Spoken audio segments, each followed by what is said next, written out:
Philippians chapter 2, written by the Apostle Paul, is a powerful passage that emphasizes humility, unity, and the example of Jesus Christ.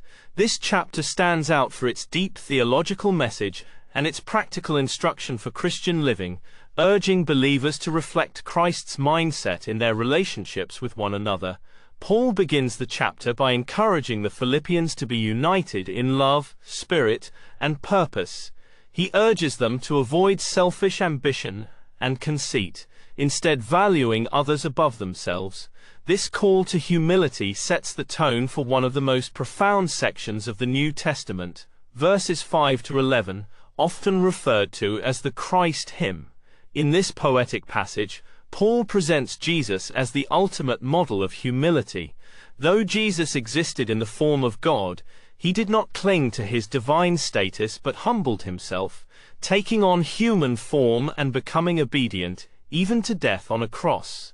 Because of his obedience, God exalted him and gave him the name above all names. This hymn serves not only as a theological statement about Christ's nature and incarnation, but also as a practical example for believers to follow.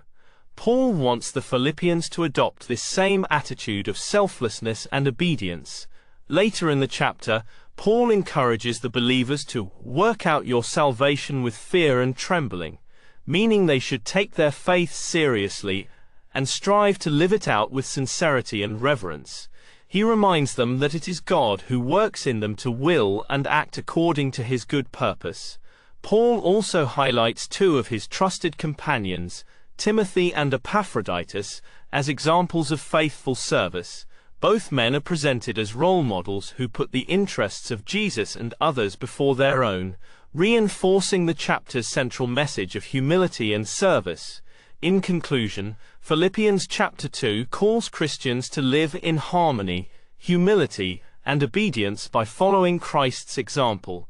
It challenges believers to reflect the self-giving love of Jesus in every aspect of their lives.